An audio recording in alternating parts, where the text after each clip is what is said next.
I miss the community of netball, I suppose, you know, first and foremost the Firebirds family and being a part of that. The wider community of netball, you know, there's always ways and means that you can be involved, but being well and truly in the midst of it all, I miss that. Why wouldn't you want to come back and make the most of what netball is now providing women, mothers in particular, returning to the game? I remember walking in with Claire and Mum, and we were sitting obviously right down courtside, and the girls were warming up, and I walked in and saw Diddy with a headband on, and I just started crying. Oh, really? I just had tears rolling down my eyes, and I blamed it on the hormones and, you know, of being pregnant. But it was so surreal because it was like, there's my little family out there, and I'm not out there with them. And you know, maybe I'm not done yet. Maybe, you know, and this is, if I'm feeling this way, then clearly there's.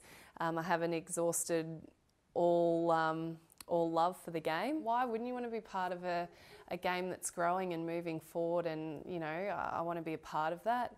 I can take Barney with me on the journey. Yeah. You know, it's most women, most mothers do return back into the workforce. And why should a sports person have to put their careers or finish their careers because they've chosen to have a baby, you know? And if I went back into any workplace and had to put Barney into daycare, I have the opportunity to do what I love and to have him come along for the ride, and that's a really important thing to me. And it's important for me to, even though he is too young to understand, when he gets older, it's important for him.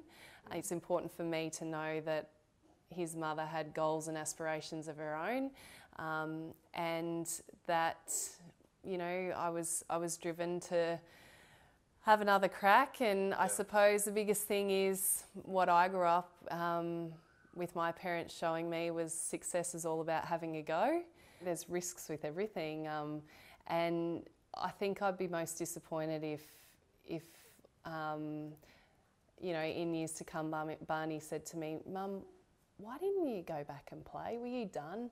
No, I wasn't done, but I was worried about failing. I feel very, very lucky to have experienced what I've experienced in my career. And, you know, yeah, tick every box. Do you go out on a high? Maybe that's you know, what people and previous athletes have done and are very content with that. But, you know, I come back to the community of the sport and what netball has given to me.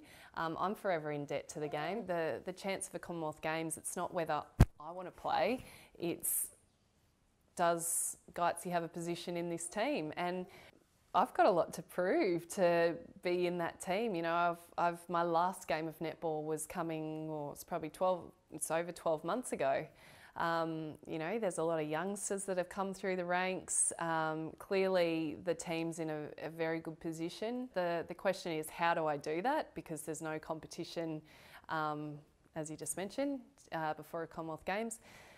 So it's about, I suppose, you know, I'm contracted with the Firebirds, training will commence, and it's just a case of how I'm tracking and if I'm up for it, and how I'm feeling with it. So there's still a lot of conversations to happen around, and a lot of water to go under the bridge before we talk Commonwealth Games, that's for sure. That's the challenge that I'm laying down to myself. Come back, aim to be as good as what I exited the sport, if not better. You know, I look at the likes of Ajiva Mentor, who's had an outstanding season, Beck Bully, who's 35. You know, it's the challenge, and you know, I'm 29 years old, so I'd hope that when I'm 50 or 60, I'm still giving myself challenges to do. So that's a huge part of it as well.